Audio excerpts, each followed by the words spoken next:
Greetings and salutations, Focus Up family. Welcome to the December 6th, 2025 installment of the Focus Up Show. We thank you for tuning in with us live or Saturday morning at 9 a.m. on YouTube and various other platforms, or catching up with us on replay. And we ask that you click that like, that subscribe, that bell, and share to support and maintain your weekly Focus Up fix. I am Mr. Nice Guy, nice as in the word Saint spelled backwards. And today I got Brother Walk, host of Sex Talk with Walk, Thursday at 9 p.m. and a co-star of the Brothers Johnson show that I believe is on Sunday at 6:30 p.m. We got Sister AB in the house. You know, she'll give us a little intro to herself when we come back to you. We got Brother Afro Agnostic, star of those Afro Agnostic videos on social media. We got Mr. Student X, star of Mutant Politics and frequent guest of Objective Deconstruction. We got infamous El Pooh, star of Spin That Back, which is on Saturdays at 10:30 a.m. No Spin That Back today? No, not today, sir. That's what's up. So, you know, that having been said, and we got in the ether somewhere is the boss man, Mr. Floyd X. I'm a boss. I'm not with that. It's never nothing no more.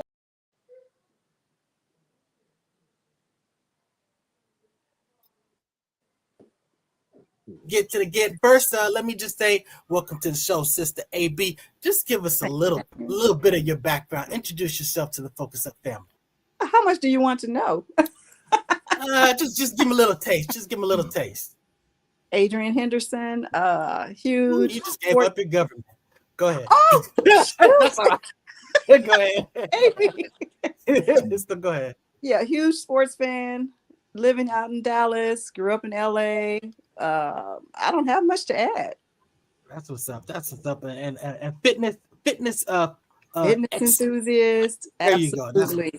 That's all you women in menopause. I feel you. I understand you. Sister, you got you say you're a huge sports fan. You got a name. Who's your football team? I'll let my bestie answer that. Who's my sports team? Yeah, she's in the El Pooh camp, 49ers. 49ers? Okay, let me take her off stage. What? Just playing. All right, well, welcome to the show. Brother Walk. I'm a huge supporter. I support the 49ers. I got a nice dog blanket that my dogs use. That is really? Perfect. They love it. That's what we're gonna do. Okay. All right. Okay, let's back it up. Oh wow. Afro Agnostics, what's going on? I'm good. I'm chilling. Relax. That's what's up.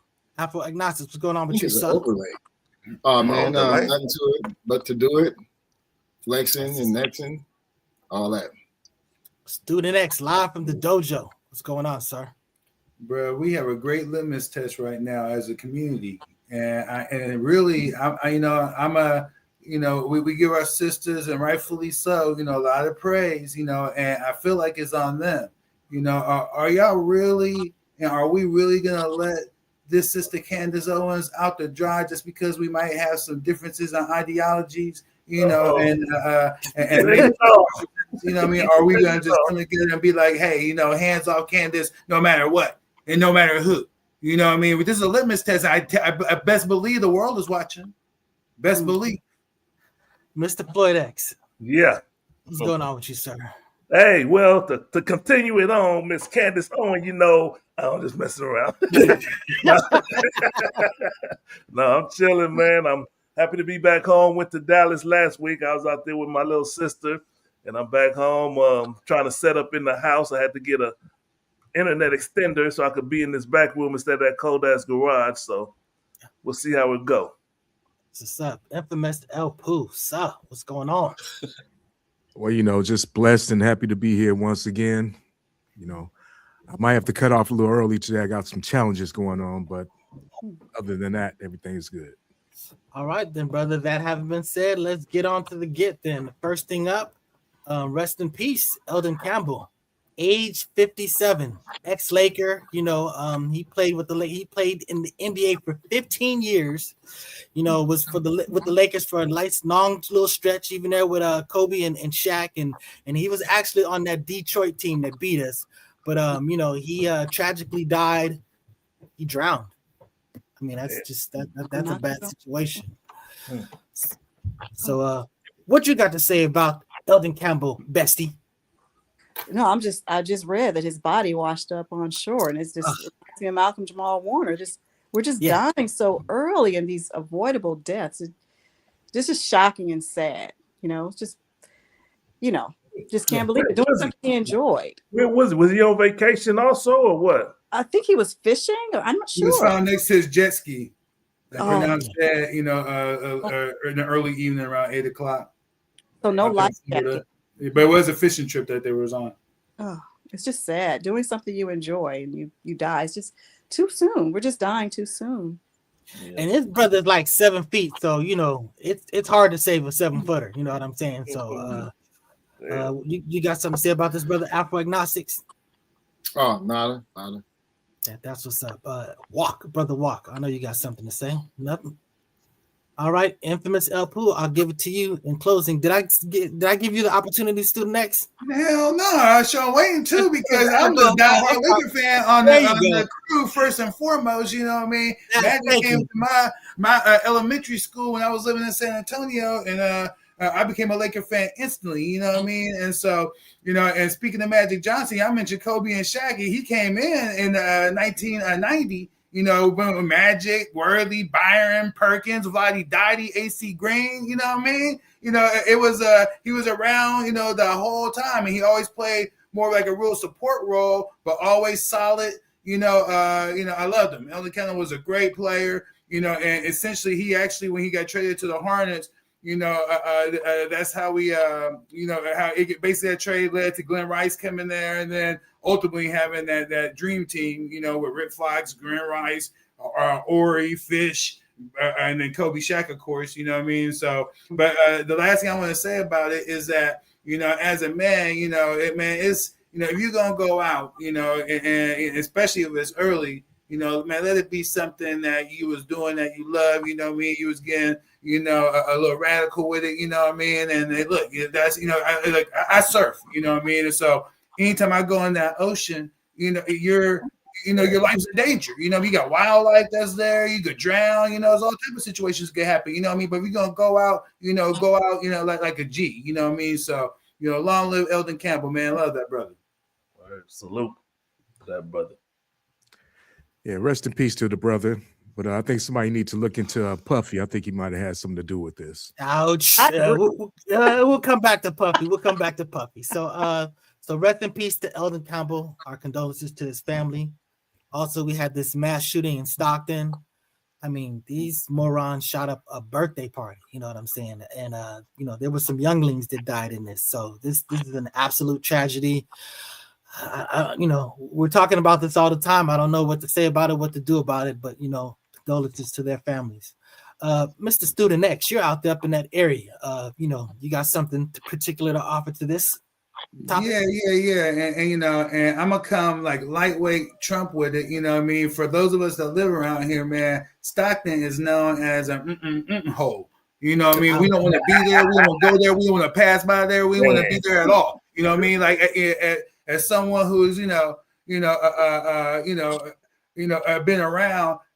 I wouldn't even interact with people, there much outside of when I was in the mosque. We would go to the mosque and whatnot. It was different because we work in the community. But even then, it just, Stockton's one of those places to where people have driven by it on the freeway, and then a truck driver got shot while he was driving his big rig, crashed all the inside the freeway and whatnot. People have gotten shot just going down the freeway passing Stockton. You know what I mean? No one likes Stockton, and it's like that. You know what I mean? So, but yeah, it is super sad because when you start learning about the victims, You know what I mean? Like 8-year-old, a 14-year-old, a 21, a 13 wounded.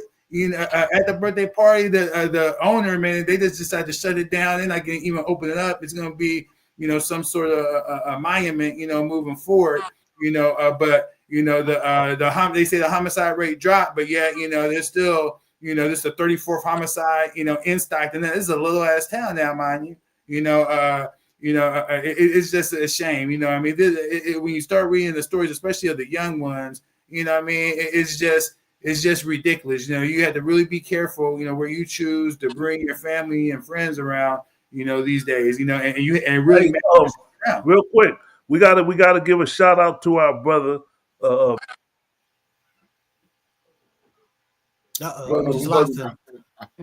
We have lost you for a second, brother. Who's the shout out to? The shout out is for the Mad Luck. I was trying to give myself a solo, and I'm pressing the wrong buttons like I'm Mr. Walker around here. All right, look.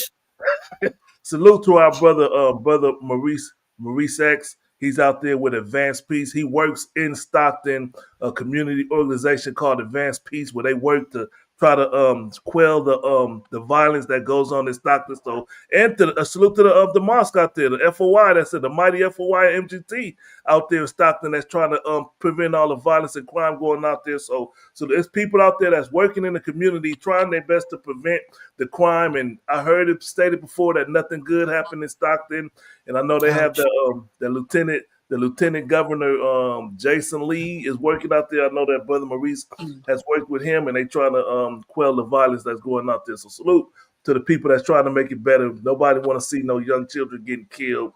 And, if you go on YouTube, there's people who's telling the story that the media may not know. They haven't found the actual shooters yet, but they're going to get found. Still on the loose. But they're going to get found eventually because the YouTube know who did it. YouTube know. You know what I'm saying? It's going to be like the DC pipe bomber. Out the blue is going to be, somebody that's presented to us, you know what I mean? There we go. Apple Agnostics, another mass shooting. What you got to say about this? I think one thing they need to do, man, is cut off the comment section when they run these stories, because especially when it's involving kids, man, I can imagine like the trauma people reading and people close and friends to the family. They just need to cut that shit off. What I'm saying? I've seen some crazy right-wing rhetoric on it and comments and referring to black people as animals and savages and all this type of stuff. But I think that this was a targeted mass shooting. I think somebody knew somebody. It just seemed very personal. I've been involved in stuff. People usually spare kids. You know what I'm saying? Like that's a boundary there. Even gangsters have rules. So this is very surprising. I haven't seen anything quite like this, because it looked like it wasn't accidental. It was deliberate. And that's some crazy shit. It's someone with hate. I wouldn't be surprised if it's some type of right-wing, person that's targeting black people, or it could just be somebody that knows them personally over some issues and disagreement. It's hate. Brother, stop that. Once you said that the right wing, I knew the student X was gonna jump all over that. No, because first of all, we live here, but this is not abnormal in Stockton. This is not like something new. You know what I'm saying? Out the blue. And was also not abnormal is there being silence. You know what I mean? And law enforcement not being able to do their job. You know what I mean? That also is not new. So the fact that, like you said, children's been killed, and you have a community that still is a tight lip. And won't let the people do their job, to bring the people to justice. That's a shame, but I know either there's the street code, and street code is not leading to much success in our community. You know what? Okay, but Did Walk get to speak on it yet? When he goes blank, I'm assuming that he doesn't want to say something, but go ahead, brother Walk. You got something you want to say about this? He got a delay. I've been hearing like has something to do with a rap beef or with EBK and all that. I don't know how much is behind that, but that's just what I've been hearing on the streets. But I don't know other than that. But it's a horrible event that took place. There's that. I'm sure they wasn't targeting the kids, like, but I think it's some people that was in the party. They Street didn't politics is definitely involved. There's no doubt about it. No, Yeah, no doubt. I mean, They the killed street 3 politics children. involved.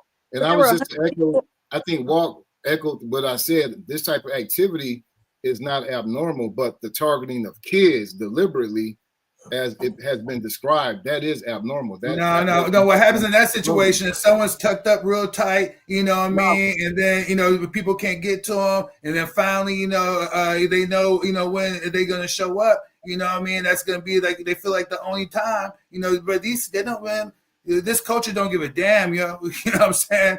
You know, this Killer Cali, you know, and Stockton is, you know, the smallest towns in California, especially up north, have always been where, you know, it's like the country gangsters, you know what I mean? They always the most deadliest.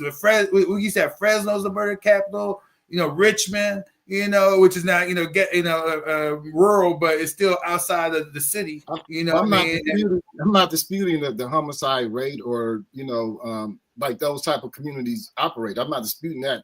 I'm just talking about deliberate targeting of kids, and we know that we're familiar with those type of problems because they're typical of problems that occur in places that we, you know, can describe as ghetto. But one thing we don't never talk about. The children weren't deliberately targeted is my only point. Please let me finish my statement. One thing we don't take in consideration is just like the suburbs have been created by the federal government. We know government involvement in every step in constructing the suburbs. Simultaneously, the government has also built those places that we call ghettos that have, you know, low IPI scores and the real estate low, the value. These things are corrected deliberately and on purpose. So when we think about, I don't disagree with that. I don't disagree, but I'm saying hold on a second. We never turn around and say institutional responsibility as well. Just think about that.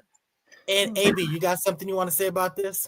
No, just 2 things. Now, am I correct? Were there 100 people in attendance, and was this a child's birthday? Yes. It was a child's birthday party. And there was about 100 people in attendance. Yep. And they saw I'm that. Leaning toward. Go ahead, sister. Okay, so someone was there that was either there was someone there that was a target, or I'm leaning toward Afro Agnostics. What he said, if you're ever on X, you know, former Twitter, the comments you see on there, and I'm just wondering if maybe it was a crazy right winger, because what people are going to assume is it's just black people being black people. It's just, you know, brown people or Mexicans being Mexicans, and no one's going to care. So, I mean, I can see both. I can see both sides. If I wasn't so, you know, we wasn't so intimately involved in it and here, you know, and trust me, I know of actual facts where what you are describing have taken place. You know, I've been in St. Louis, you know, Detroit, Chicago, you know what I mean? The Midwest is in particular where these things that happen. Hell, Freeway was, you know, directly in contact, you know, with the military, you know, apparatus, you know. So, you know, I know these things go down, but like I said, in this particular situation, the children weren't targeted. They were what you would call collateral damage. You know what I mean? You know, they were trying to get someone. They were in the way. This was just random, you know, trying to get the person they need to get, you know. But in terms of comments, it's not uncommon, you know, damn near anywhere, you know, where there's a large amount of people, you know, with live chat being on, that you'll see some racist comments. But in particular, if it's dealing with the horrors that, you know, are reflected in the news at times in our community, you know, then you're going to see that it's going to pop in. You know, those people just don't waste the opportunity. You know, that's just how it is. Trolls, if you will, you know, it is what it is. So they in closing, at it too, because it was the majority of the comments. Yeah. In closing, El Poo, you something you want to say about this? Yeah, I think it's time for the National Guard to be sent into Stockton. Mr. President, anything to say about that, Mr. President? I guess not. I can tell you that there are members of Stockton, you know, who are definitely calling for more intervention because the community is tired of the carnage. You know, because there are obviously decent people that live in Stockton. They're tired of the stigma. They're tired of the gangs, the cartels. That's the stupidest thing ever, though. You go spend $1 million to send troops in. Just send resources in. You know what I'm saying? Send jobs in. Send better school, quality resources, community, man. That's silly. A lot of the resources are taken by illegal aliens. Oh boy. All right, so let's go on to let's okay. Come on, man. Let's pivot to the women's preacher video reaction. So this sister is giving a sermon, and the issue is what she's wearing. So let's look at the video, and then we'll have a comment about it. One of the struggles for the believer is the flesh. Many of us would be so much better off if we could ever get our flesh under subjection. Don't do that in the house of God. Now listen, when the flesh wants control, you gotta let the spirit rise up and lead you. Okay, so you see what she's wearing. First, I'm sorry, AB, I gotta go with you first on this one. Yeah. You see what she's wearing? Like I do. You see what she's wearing? I do. Do you think that's appropriate? I don't think it's appropriate at all. As a woman, I'll just be upfront. I have large breasts, and when I'm in a professional environment, I make sure to not accentuate them. That's just me, because I want people to focus on me, my work. If I'm in her position, I need people to focus on my word and not my, can I say ass? And that's just me. And it could be a generational thing. I'm a 54-year-old woman. So to me, it's not appropriate. Brother Watt, how you feel about this? Well, I don't think it was appropriate because those were actually spandex, what she was wearing. But let's just say there was like some slacks.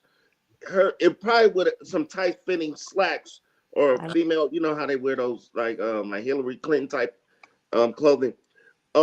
It probably would have had the same effect because a lot of times Black women are very curvaceous, and sometimes their body becomes part of the outfit without them trying. But to be in church wearing that, and she know how she looks. She knows she looking good up there. And it seemed like she actually got catcalled. It does sound like that. It does. Yeah. Listening to it does. I'm sure if I was in the audience, like, ooh, I don't know. You missed the whole word. You would have missed the whole word.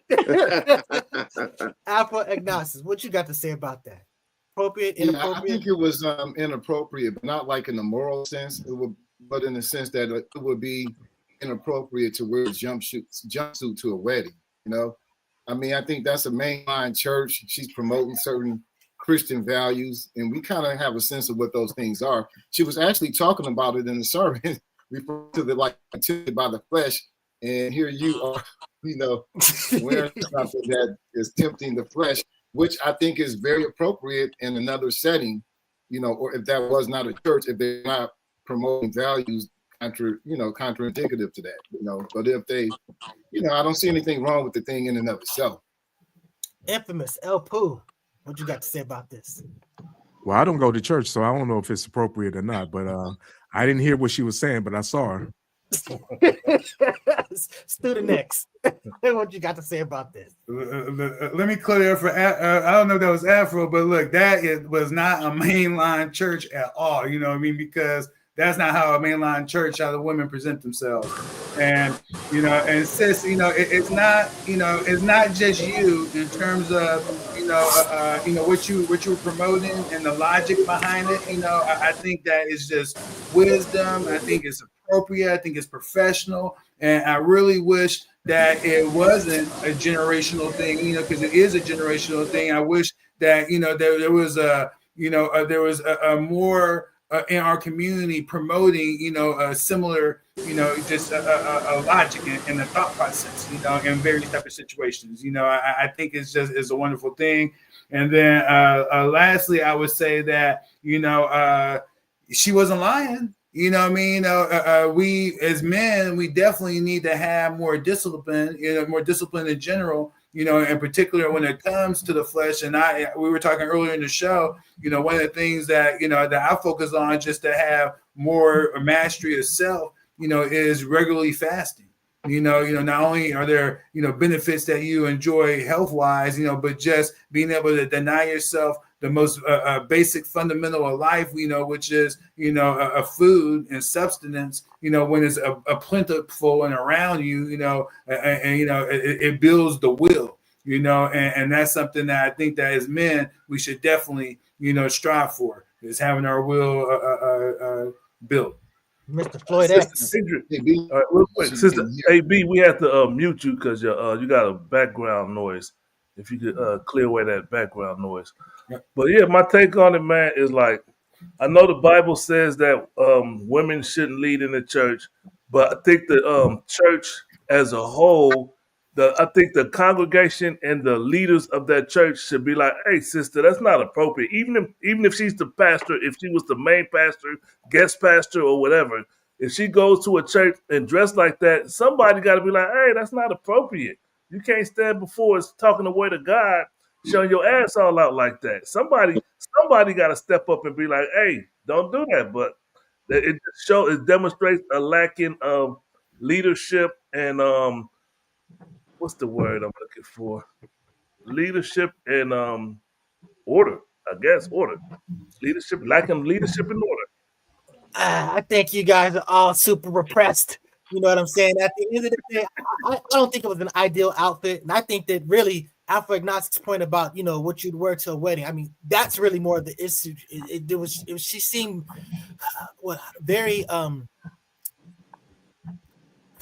guess, comfortable as opposed to, something when you're preparing to present yourself and stuff like that. So to me, that's more the issue than the exposure of the body. I just feel like, the human body is natural. I try not to be too caught up on these things. I think that, we got to have some discipline about ourselves. I get it. I think that's a great argument. There's discipline, then there's nature. We got to be better than that. We're not wild animals. You know what I'm saying? The bottom line is you see a naked person, that's just a natural thing. You know what I'm saying? But I get it. To me, it's not the great play to do, but I wouldn't be tripping too much. I wouldn't have been oogling her or nothing. I just been listening to what she had to say. Go ahead, Mr. Floyd. What you about to say? I was just saying that she stands up there as natural as men. You're gonna get aroused in church. That just sounds bad. You know what I'm saying? You're gonna get aroused in church because the main character on the stage is looking voluptuous and like, wow, as men. Say it again. Shame, you had a biological reaction.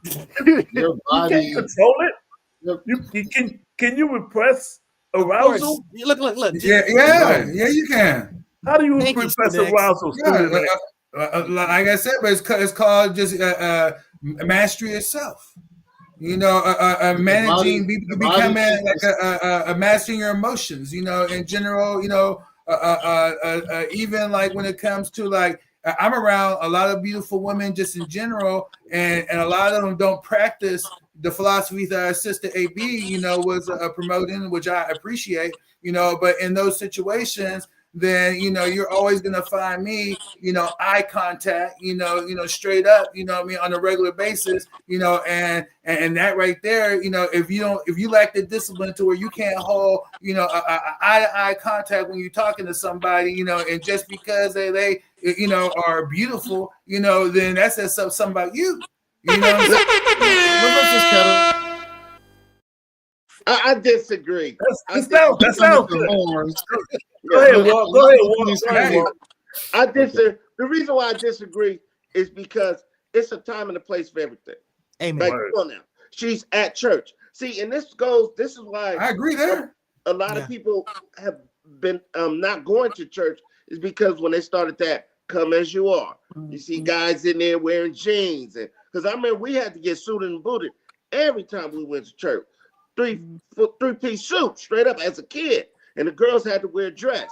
Now you just do what you want. You be seeing chicks in there wearing the same thing they just wore at the club last night. Trust me, I know. I want to ask a question. To the men on this panel right now. Would any of you be okay with your wife going to church dressed the way the sister was with the spandex? Yep. Boom. You would be. Yep. Student next. But no, bro. But I want to marry someone that's how they got down in the first place. You know what I mean? But Brother Afro. Like me, don't blame like, Trump either. I would be upset if she wore a jumpsuit to a wedding too. Okay. That's all I'm saying, man. For me, it's like somebody got to be the voice of, hey, that's inappropriate. If I go to the church, that was a different church. Is what I'm trying to tell y'all, man. They be got these like sex cult churches and stuff, weird stuff, man. They're probably in Atlanta somewhere. The attire promoted in that church, then I agree. If that's the attire promoted in that church, then it was not inappropriate. It was appropriate. Hey, let's go to commercials.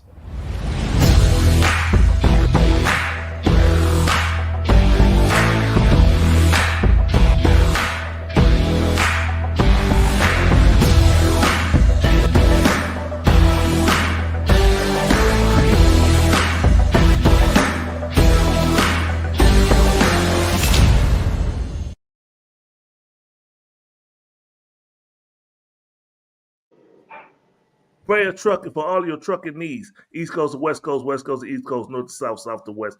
If you want to get something delivered, call the brother. That's the only commercial we play all the way through because the phone number's at the end. So watch it to the end, start a phone number, and then go from there.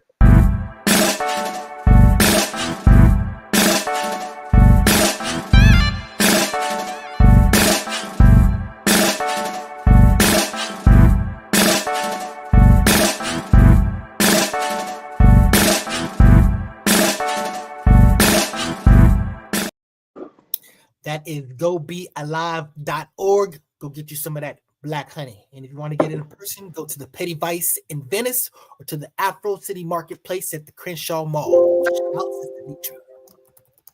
Peace and blessings. For those of you who haven't come to 2251 Florin Road, Suite 111, and got your issue of the fiberless fava bean pie, you are missing out. These have just come out the oven and they're on their way to the shop right now.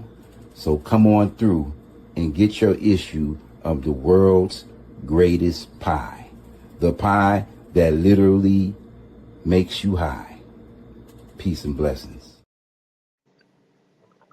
Hey. Is that from Maurice? No, that's our brother Camille Shabazz. I recognize that voice. Hey, that was a long time ago. My bad. That was a long time ago. My bad, brothers. You know what I'm saying? But yeah. But it probably look good. I tell you that much. Yeah. Look hey, legit. Salute to our brother Camille Shabazz. If you're in the Sacramento area, go to the Florin Square today. They're going to have the African market, and he'll be there with his bean pie. He has a space there at Suite 111. He always got the bean pie, the incense, and the smell goods on deck. Stop by his shop. Salute to the brother Camille Shabazz. That's what's up. Salute to that brother. So now, are you still playing commercials? One more commercial.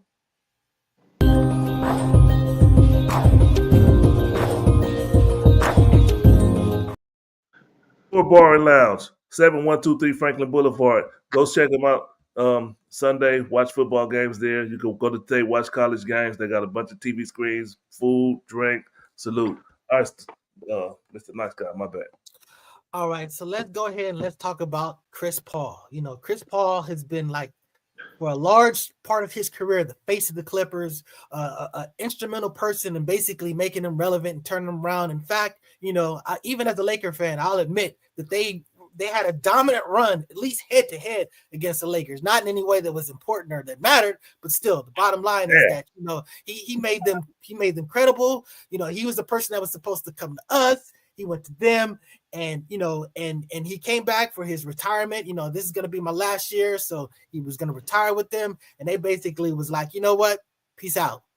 So that's how they treated the legend.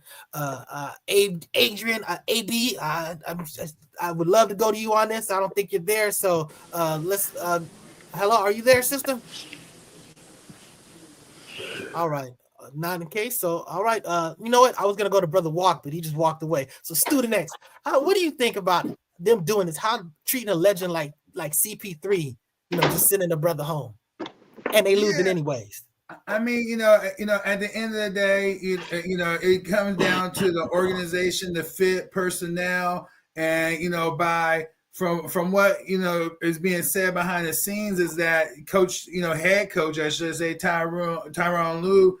And Chris Paul hadn't been speaking for several weeks, you know, and so if the head coach of the team, you know, there's a problem with, you know, there's a problem there, you know, then the days are numbered. But you know, Chris Paul was being charged with being disruptive, you know, and I guess his style, you know, was clashing with how Tyronn Lue wanted to see things, and So unfortunately, I just think it's unfortunate. I mean, that's really all I can say. I don't think that I think he deserves better. I always love Chris Paul from day one, because to this day, when I think about it, damn near brings me to tears is that, this man's grandfather, who was instrumental in his life, dies on the day of one of his basketball games before he's about to go to the NBA. And this brother goes out and scores the same amount of points that his grandfather was alive for, and then broke down crying on the court. You know what I'm saying? And ever since then, man, I was always rooting for Chris Paul. Undersized, point guard in the game, mad respect. And when the Lakers didn't get him out, I was mad as hell. You know what I'm saying? The commissioner, I forget his name back then. Stern. I never Stern did it like that. You know what I'm saying? So, but yeah, man. I think it's better. But at the end of the day, it wasn't a good fit. We all go through it. Even our own jobs and whatnot. You know what I mean? So it happens. But then the brother's gonna land on his feet. The brother's a good brother. Hey, Walk, go ahead. Respectfully, the symbolic, he scored the points. So what? He's trash. He's old. Man. It's time to go. Yes, ageism, all about ageism. I am all about that. He's old. He been traveling through the league and he ain't did nothing. He been chasing a ring like the other players did. I forgot. Tracy McGrady was trying to do at the last minute join the Spurs. No, it's over. Carmelo Anthony did the same, trying to get a ring before you leave. It ain't happening. Time to go. Now, he should have been on the Lakers. After that, it was over. Now, the time he spent on the Clippers, it made them good, but not great. I don't want to hear nothing about that. They never won a Western, not even a Western Conference. So don't tell me about his contribution to the NBA. I don't want to hear it. La la la la la. Damn. All right, AB, what you got to say about how they treated Chris Paul? I mean, he's old. Father Time is undefeated. Horn. I mean, the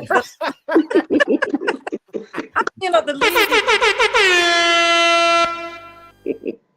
Just add him to the Lakers. Maybe get a ring with Luka. Come off the bench, but it's time. He's old. It's done. Hey, he wasn't going. Hey, if he was trying to get a ring, going to the Clippers wasn't that. You know what I'm saying? I think he was basically just retiring with the team that he was most identified with. That's really kind of the only argument I got to say, because they're not gonna. They still the bottom feeders no matter what. But again, you got something to say about this, Mr. Floyd X? Nope, not at all. El Poo?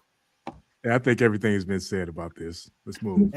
All right, so let's move on. Hey, let's jump to the Diddy. Forget all that world, war of the world. Nobody care about the war might go with Venezuela and the drugs being brought to America. Let's talk about P. Diddy and the reckoning. Come on, man. And before we do it, I want to give respect due to Mr. Walk, who laid the take on Diddy from the jump. And I'm just saying, after watching that video, after watching that documentary, I'm completely team Walk with respect to Diddy. So you have a to visionary. say Walk was right. So, damn, this is historic. So I'm gonna go with you first, brother, and then we'll come to you, Sister AB. But go ahead, brother Walk. The floor is yours. I've been saying it before. Diddy is filth. Diddy is human trash. Diddy.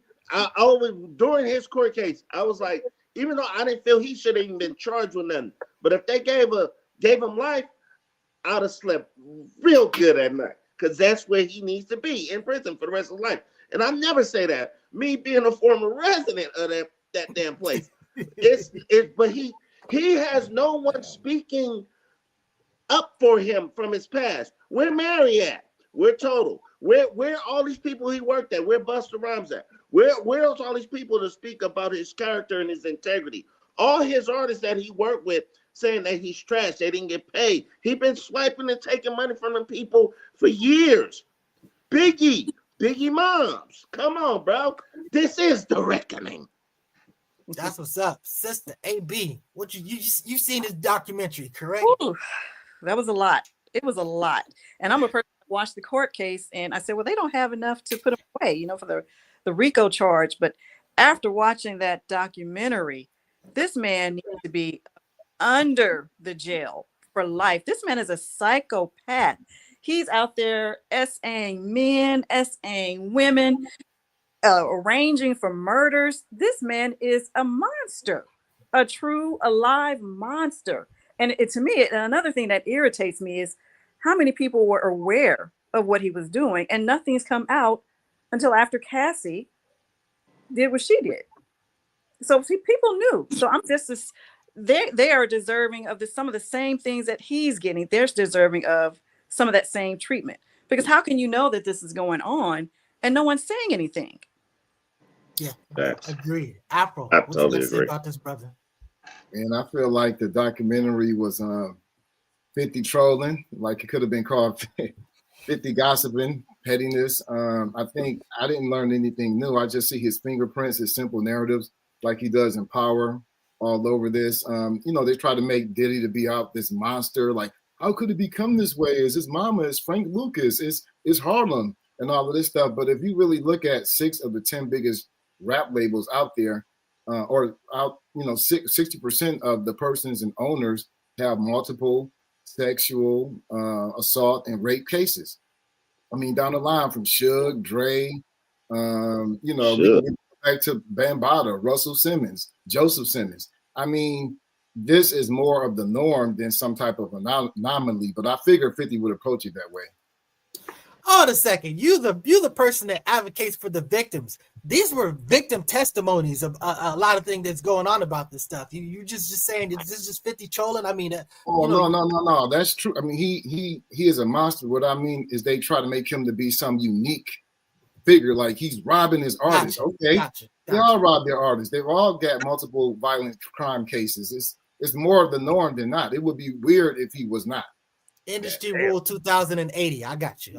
Student next. What you got to say we about just this? got a good man. This is a historic show because even me and Afro aligned on this one. Now y'all know I don't get I don't be really paying much attention to a lot of this, but this Diddy trial, and Diddy in general, he crossed over because of his ties to Epstein and the ties to the human trafficking in general. He just crossed over into the sector, and so his, like I said, nothing. I didn't watch the documentary, but I don't think I would have learned. It was probably lacking information that is widely known, and accepted. Honestly, but wait, it was stuff to learn on there. Eric Sermon is on there. Eric Sermon.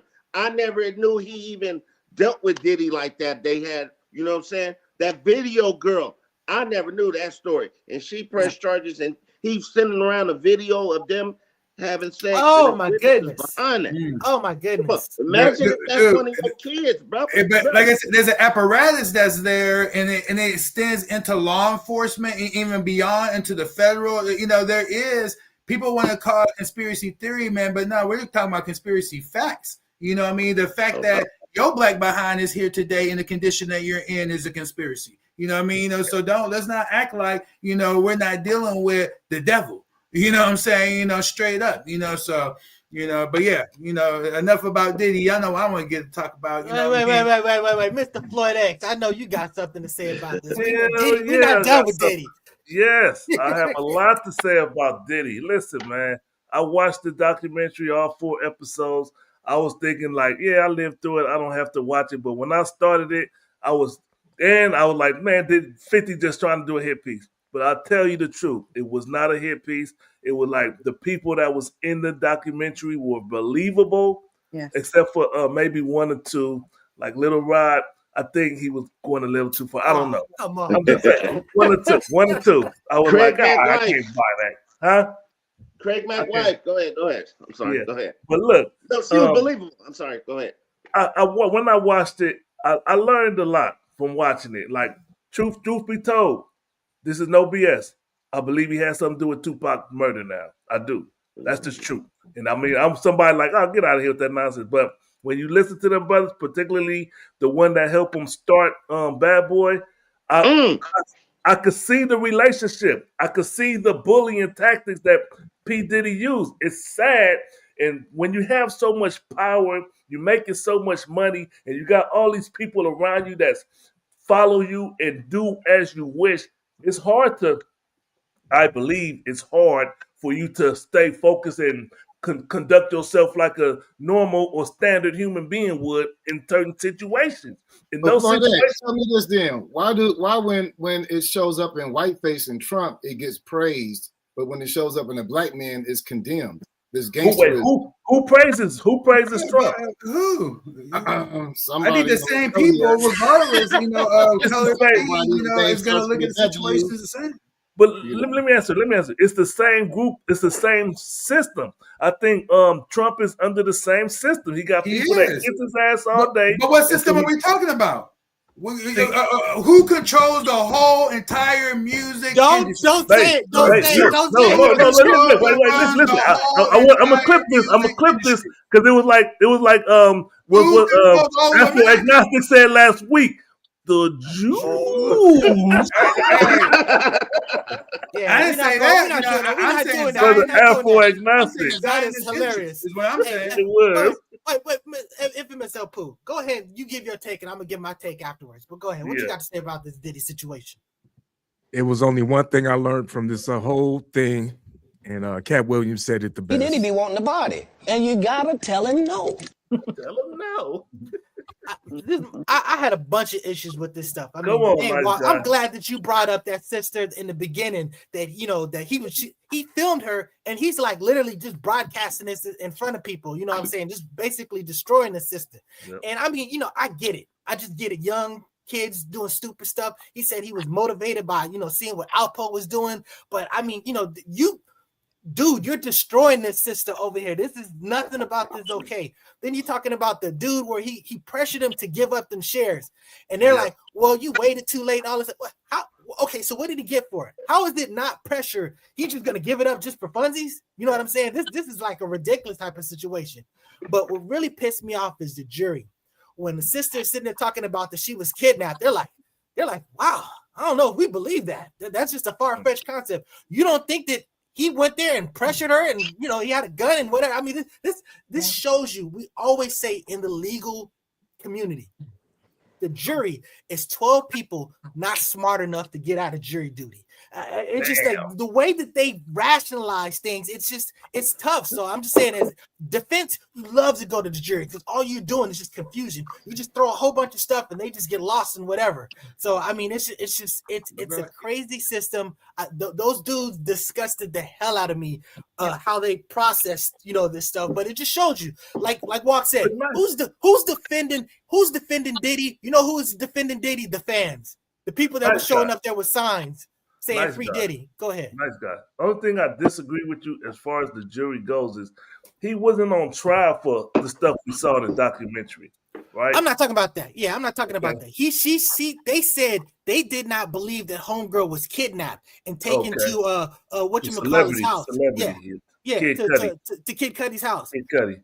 Why? Yeah. Why? Yeah. You know what I'm saying? It just that was my issue. That it's not about the trial and stuff like that. The trial played out just how it should have played out. You know what I'm saying? I ain't even talking about that. But as far as not believing this sister, that was crazy. I can hear some noise. I'm probably gonna have to mute myself. But go ahead. And if you Student X, what you want to talk? Which one you want to get to? Actually, I want to close this out real quick, if you all don't mind. And that is that we're really.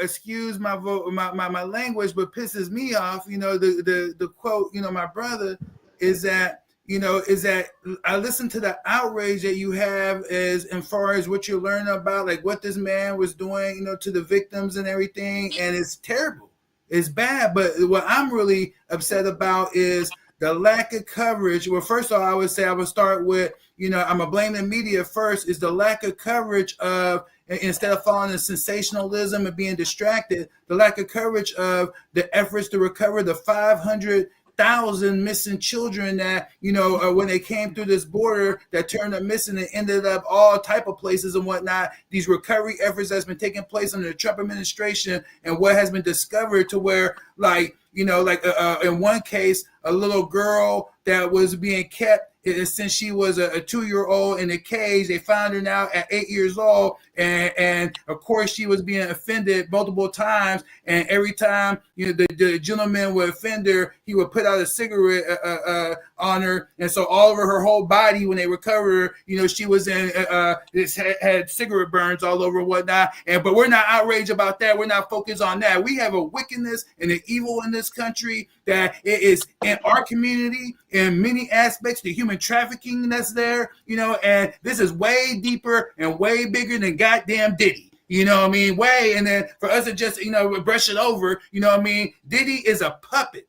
A little Muppet, I call him. He's like a little small figure in this whole thing, but yet he's being blown up here to be like he's the mastermind and like something's really being accomplished here. There are way bigger players in this. It goes all the way into our government, and it's ridiculous that we're going to keep turning our head and act like this doesn't exist. And want to label it conspiracy theory. This is new black media, and we dealing with our black people. Like, we get it that it goes deeper. I agree totally with you. Epstein, all that stuff. But we talking about Diddy because Diddy is one of ours. And this is to stop future Diddies from diddling around with diddling people. You know what I'm saying? Amen. Student X, we can chew bubble gum and walk at the same time. I'm sure that we can be outraged at all of this stuff. I don't think that we should be turning a blind. We should be turning a blind eye to nothing. You are an example of someone. I want to ask Student X: Is Epstein was Epstein a big fish? Not at all. He was a little muppet in the game too. Who name a big fish? Bro, you had the CIA. How about that? How about that? You gotta go deeper. You gotta go deeper. This goes into governments and networks, throughout the world when you're talking about criminality. Who is big enough to stop the CIA on this planet? Bro, look. I don't believe it's on the planet. I don't believe it's on the planet. When you start looking at the faith community, that they say that in the so-called end times that a problem has to be so big that the people have to submit and say that only God Almighty can solve this problem. That's what the faith community says. And if that's true, it seems as if, that we reach that impact. We should nice guy say, let's focus on what we can. Amen to that. I just want to, a quick little bow, because some of what I was agreeing with some of what Student X said, but you going on your trip to some darkness force and the devil and some mysterious force, God is the solution. That's very problematic. This is really just human trafficking. A man-controlled institution, and it needs to be put under the microscope, and people need to go after it and try to see how our values as men, talking about personal and collective responsibility, promote this type of stuff, man. That I was in 2 professional settings. One person who was my authority showed me news that I didn't even, they were unsolicited. These things that you're pointing out that Diddy did is a lot of things that men do in the institutions that men control. All right. So that having been said, let's pivot on to. I'm gonna give you. You said you want to talk about something else. What was the thing? What was the something else of the remaining topics that you want to talk about? Hey, bro, we can talk about whatever y'all want to talk about. Especially since we're gonna have another show, we could go a little longer. So however you want to do it, brother, I'm ready. Okay, so let's talk about these comments. You want to play the video from Juelz Santana? You know what? No. Let's play Trump's comments. You talk about someone who's powerful and has impact. Mr. Floyd X, are you there? Can you cue that up? And if not, maybe infamous El Poo. I think we lost both of our producers. Hold on. Let me go to the things and see if I can take care of it myself. All right. Video. Here we go. So this is going to be, I think this is it. Off that state for billions of dollars, billions, every year, billions of dollars, and they contribute nothing. The welfare is like 88%. They contribute nothing. I don't want them in our country, I'll be honest with you. Okay? Somebody say, oh, that's not politically correct. I don't care. I don't want them in our country. Their country's no good for a reason. Their country stinks, and we don't want them in our country. I could say that about other countries, too. We don't want them the hell. We have to rebuild our country. You know, our country's at a tipping point. We could go bad. So this goes on and on and on. And you know, Brother Walk, I think I'm gonna give you first bite at this apple. What's your response to those comments? That's my response. I'm rolling with the hound chain. I regret. All right, that's it. That's your whole comment, brother. Afro Agnostics, what you got to say about this? I mean, this is just like a continuation of comments that he's made about women, LGBTQ, Antifa, immigrants, you know, all this, you know, Democrats as political enemies. Mexicans are murderers, rapists. Haitians eat dogs and cats. Somalians are garbage. They're destroying Minnesota. I mean, and it just reminds me of the rhetoric that I heard when I read the book, The Turner Diaries. I highly promote that because that far right psychology is all in the book. And when you see what's going on right now, you see that like in real time. And Trump is, you know, from the Muslim ban, when he gave the State of the Union address, every example of waste and corruption was in Africa. 70% of the countries were in Africa. You know, so this is just part of the campaign to, you know, to keep white people in power, to keep numerical superiority. And that's why they're going. Infamous El Poo, I'm going to give you an early bite at the apple. What you got to say about this? I need to step away for a moment. All right. Okay. Well, I'm just say I'm tired of this shit. And one more thing I got to say is we got about 13 days until. Oops. Okay, I'm sorry. We got about 13 days until the Epstein files are supposed to be released. So this is just a big old distraction. What do you mean when you say that? 13 days, what's that supposed to mean? They have to the 19th to actually have those files released. Oh, okay. Gotcha. All right. So that's all you got to say, brother Pooh? Come on, let's go, student next. Come on, bro. You tap into that motion, brother. Because you had something to say when we was talking about this earlier in the week. You know what I mean? And I you know, it was on your heart, brother. Did something change? Which topic are we on? The Trump on Somalia? Yeah. I want to hear student next. Yo, you know what I'm talking about? I'm just saying, bro. I mean, it's just is what it is. It's just a bunch of nonsense. He just came. It came out of nowhere.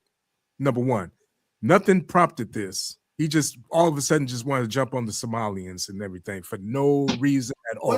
Well, it was technically a reason. You know, there was an ICE operation that was going on in Minnesota. It was tied to like some fraud allegations, like in the COVID relief scams and whatnot. And then, you know, keep in mind, you know, that over in Somalia, you know, there is some killing going on, and they lost control.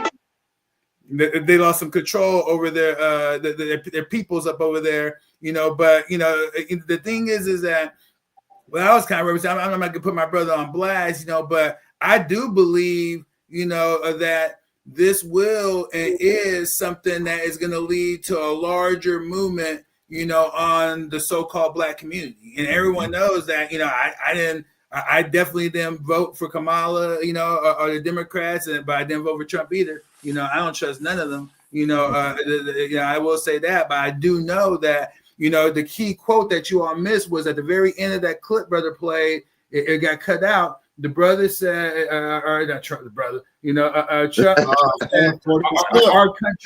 our country is at a tipping point. Our country is at a tipping point, and what a lot of us don't seem to understand is that, you know, that America is falling. You know, she, like right now through Trump's own actions, ironically, it used to be safe to go and buy a condo out there inside of New York, you know, and then, you know, people buy these rich people would just buy a whole building, because they can save their money there and let it grow and whatnot. But now with different policies where, you know, Trump is showing that he could just go and grab people's resources and wealth and whatnot and everything, these, you know, conflicts and whatnot, and that are being promoted, the fact that the BRICS nations are on the rise, you know, and people are backing away from America and the dollar, you know, there's so many headwinds that are going on, you know, that, you know, America is lacking. And so as she's lacking resources, she's trillions of dollars in the debt. You know what I mean? You know, like, you know, economically, you know, some of what he was promoting before, it's unlikely that she mathematically could ever come out of debt. You know, do the next. Did y'all play the? I had to step away. Did y'all play the clip already? Yeah, they played the clip. That's what I'm saying. So on the clip, the end of the clip, my whole point is America is at a turning point. She is suffering, and so she's gonna start turning to, you know, whatever she feels like is dead weight.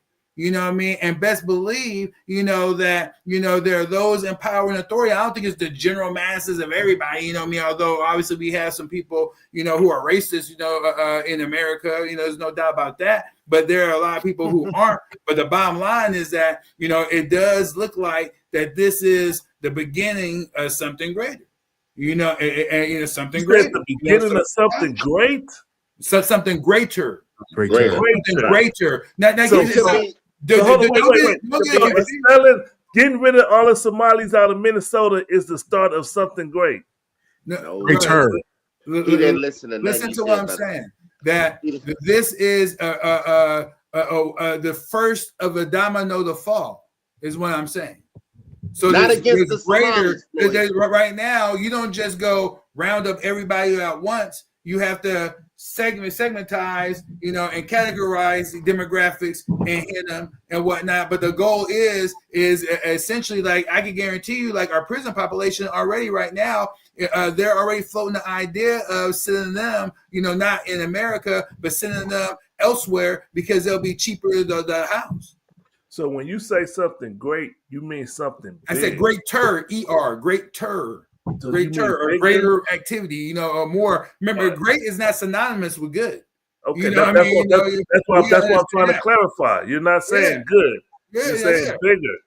Exactly. Okay. To the next. He went to LA Unified School District. Ouch. Who was just talking? Who was just talking? Oh man! And make no mistake I don't know, man. I feel like I'm in a time warp. You know, he's describing, you know, this one country called the United States as the America projecting that hegemony. You know, this our and she referring to the land as she, just like other types of property.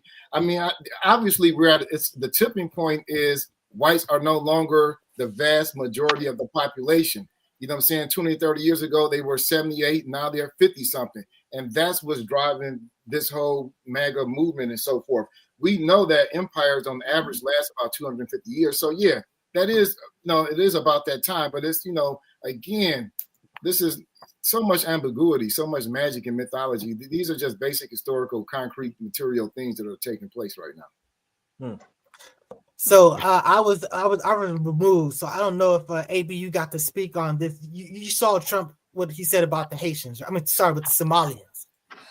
I did. I don't have a comment. I get really emotional. I honestly feel like Trump is in the early stages of dementia. He's a crazy old man, and I'm just shocked that he's been allowed to say what he wants, do what he wants. The other day, he said people are bitching. I've never heard a sitting president say people are bitching at a press conference. So I have no comment. He called that one lady Miss Piggy.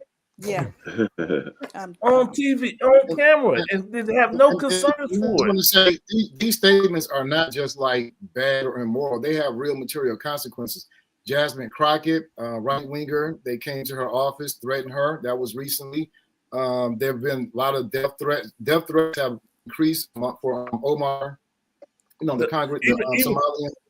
The MGT lady, MGT. Exactly.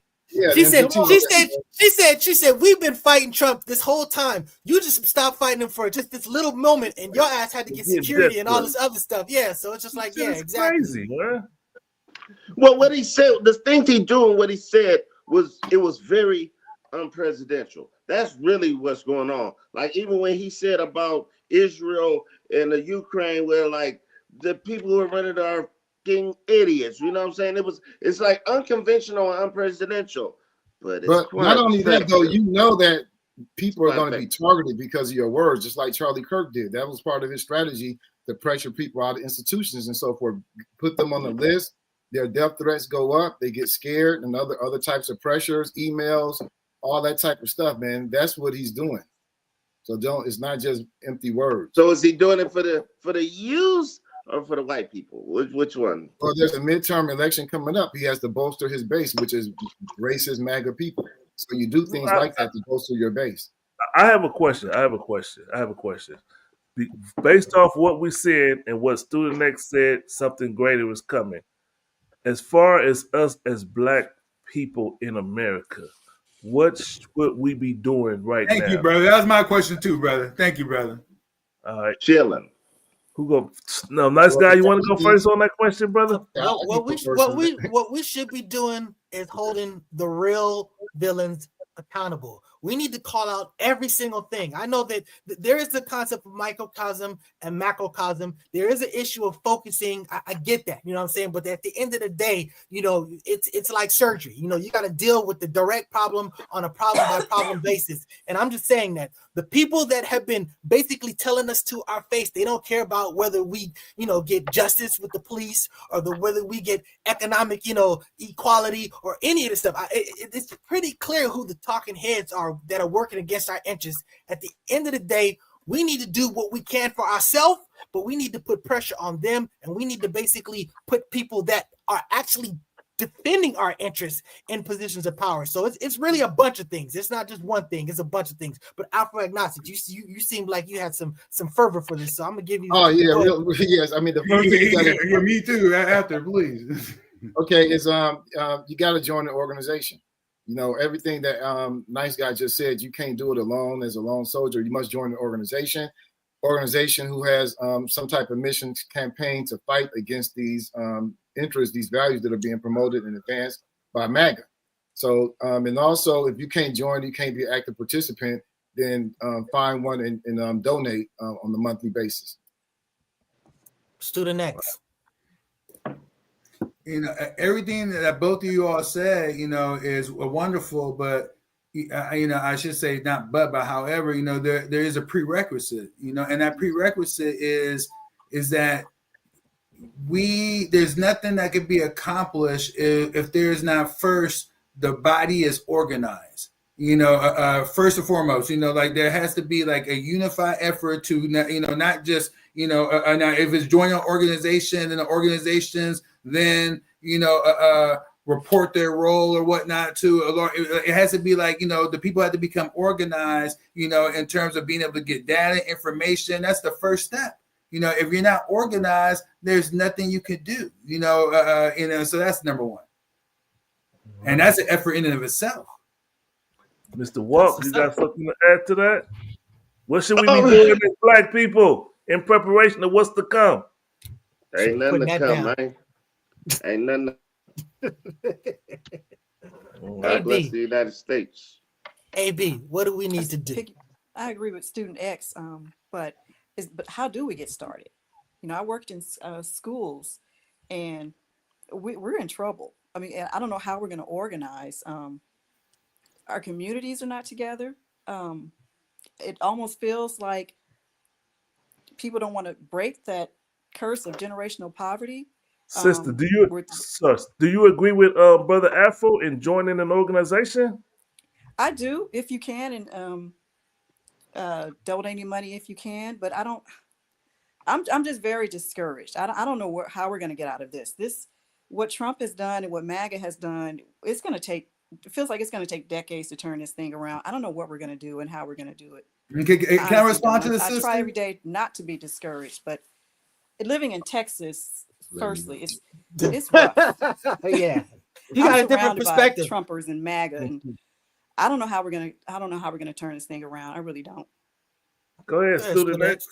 Yeah, you know, and you know, I know it seems desperate, but like today, I feel like it's easier to accomplish this than ever due to technology. You know, it's so simple to create a registry, you know, and to be able to have a message to be like, hey, We're black people have to organize roll call. Let's have people create account, make sure there's no duplicity, whatnot. The one thing I know about the masses of our people is that we've done everything in America and throughout the world, including be president of the United States. So we have all the talent. But first we need to organize this body. And even though I know that that we all have different ideologies and whatnot, that could be set aside to look at what is in the greater good, the best interest, of the people, and I think, like I said, but it just starts there. You have to have a roll call,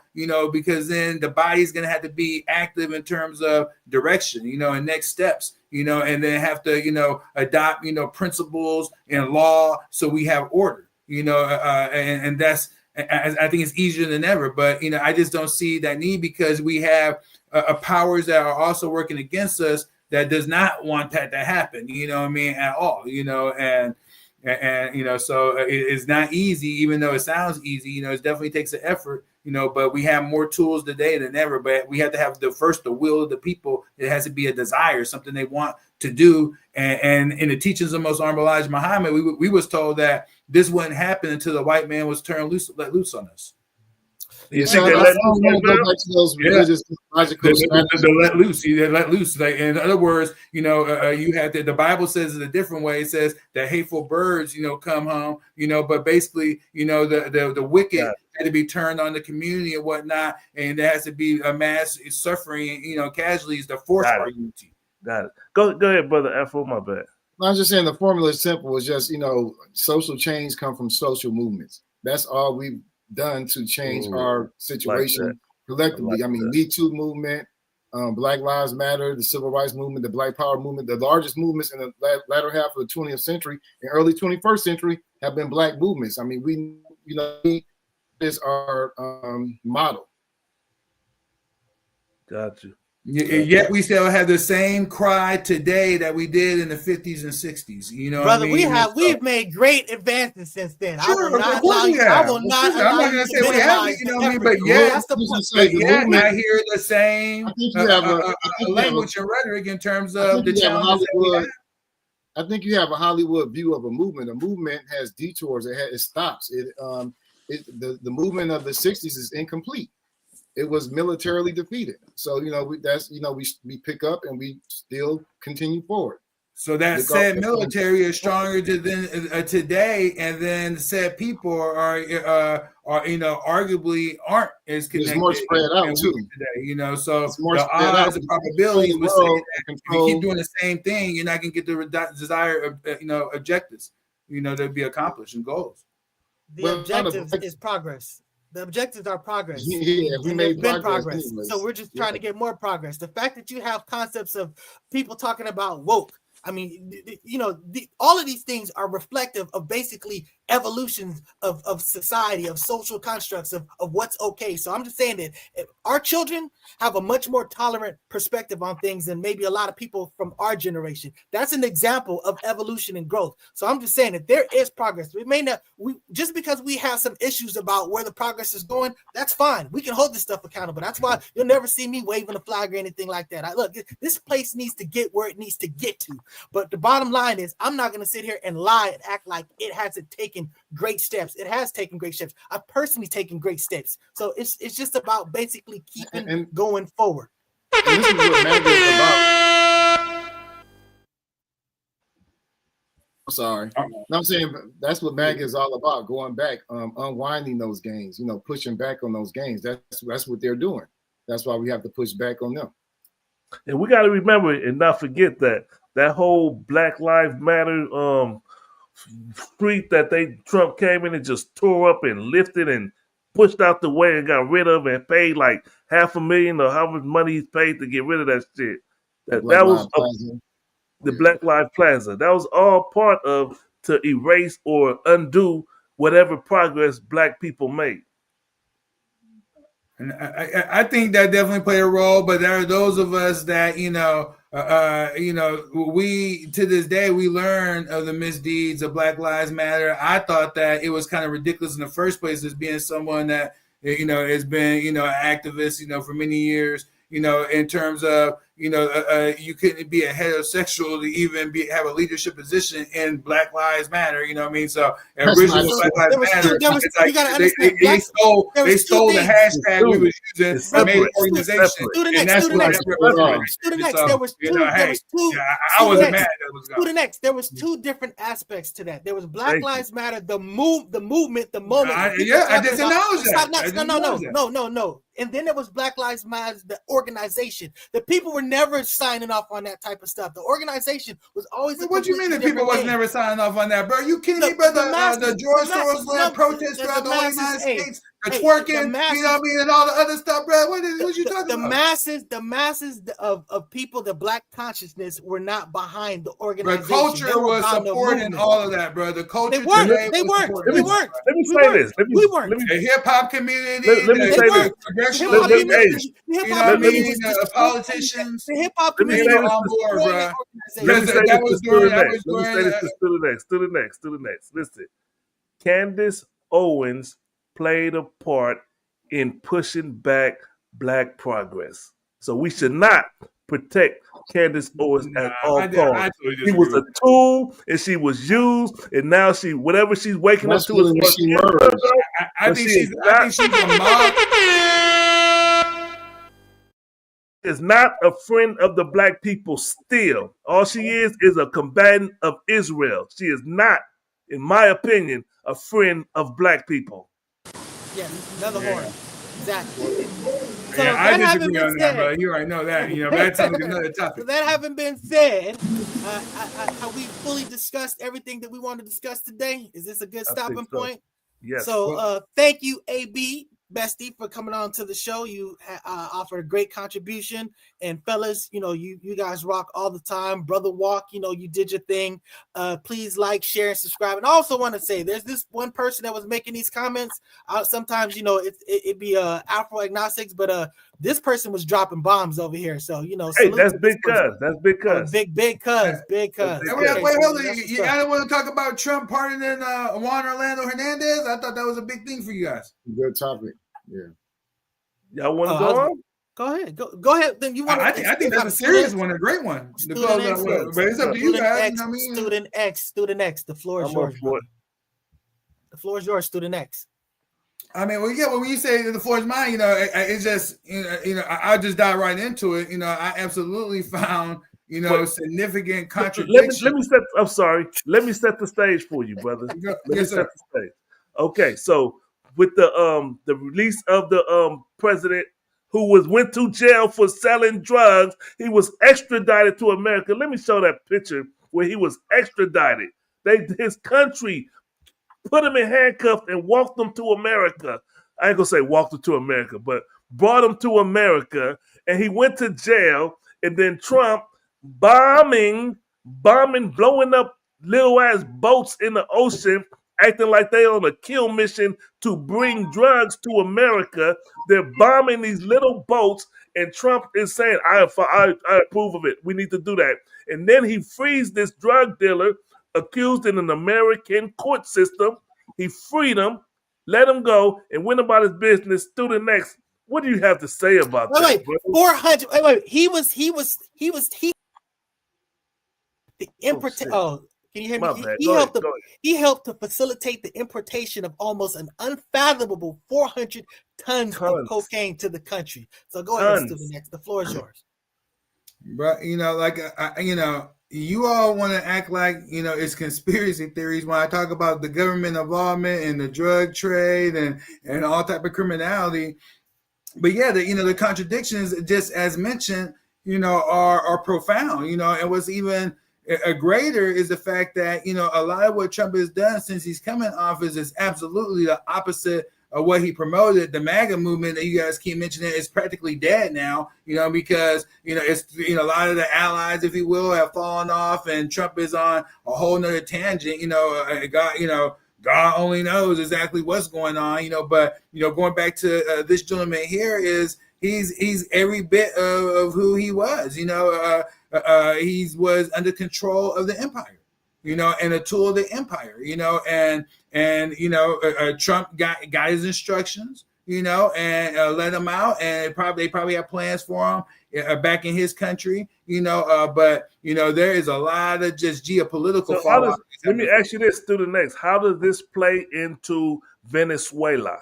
Why do you think releasing him is a play to get inroads into Venezuela?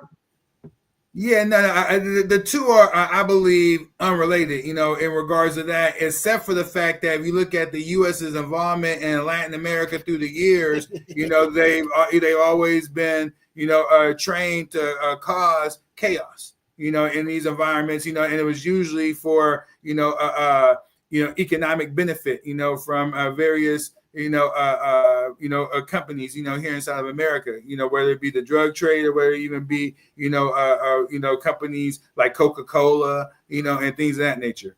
So, this right here, again, Venezuela, that's something that I don't see him doing too much with that until after the midterm elections, because, for him to really do something and have that go sideways, then, politically he's done, at that point. So he has to wait for the elections to happen. And maybe after that, he'll do something. The problem is that Russia, China, and Iran support of Venezuela and all the different, in particular, defensive systems, that's been put in, as well as arming, local militias and even their own troops, that our drones have been deployed, I think is going to just make it, less likely to happen, but, we'll see. Who knows? Afro. I saw the burning inside. Go ahead, Brother Afro. On one hand, you know what it is. Rich white people don't go to jail. They get the lightest sentences. They get the most exonerations, the most clemency, the most commutation. This reminds me of Lucky Luciano, stone cold gangster, racketeering, human trafficking, sentenced to 50 years. What do? They let him out. Why? Because he had something to do that was of interest to the political interests of the United States, helping to inroads into Italy and getting at Mussolini and the fascists. So we know. I wish they would have did Tookie Williams like that, because he would have been a benefit to the black community. Hell yeah, man. Yeah. I went to Williams. Represent their interests. But lastly, this was more than just quid pro quo. This is absolutely an attempt to get more Latin American countries stacked up in the OAS to put pressure on Venezuela, because it ain't about narco terrorism. It's not about cocaine. It's about that oil. They only the OAS is an oil organization of South America, right? The organization of American. It's the organization of the Americas. Canada is in it. United States. Canada's part of it too. Kick Venezuela out. So they've been putting pressure. They used to have a real tight relationship before Hugo Chavez. Right. My boy. They attempted to overthrow him. He kicked Exxon and Mobile and all them out. I remember that. And that's the whole issue. Presidente Maduro is just continuing that tradition from Hugo Chavez. And they try to put that Nobel Prize winner up next. Guaido. Just real quick, this is what the point I think that's missing in Student X analysis. Right-wing governments are pro the United States all throughout Latin American history. They've been meddling and involvement and militarily intervening in South America and the Caribbean since the 19th century. Of the 30-something countries down there, they've invaded like 70% of them. Wow. So this is just U.S. imperialism. Brother, the America created a school. It was called the School of Americas, where they would bring all these dictators. That's a part of it. Yeah. Well, it's a big part of it. You're right. Correct. Yeah, based in Fort Benning, Georgia. They were bringing these various dictators and their you can't call them armies, but they're henchmen, if you will. And they would train them in terrorism and urban guerrilla warfare, interrogation, combat intelligence. They would teach tactics like manipulation of food, water, and sleep, electric shock, execution of guerrillas and informants, blackmail, extortion, threat of death of immediate. I mean, man, it was just, a group. But it's funny that you mentioned Lucky Luciano too. Because this has been going on. Lucky, I actually met one of his family members, It's a long story. I'll tell you this on the sidelines, in Seattle, but Lucky, he led a group of young Italian Jewish mobsters, the Mustache Pete's, you know what I mean? And so, it goes on, there's ties, that ties into Messiah and everything as well, too. So, interesting history, and this whole thing. But the bottom line is, look, man, that was before Messiah existed, though. Yeah, before the origin.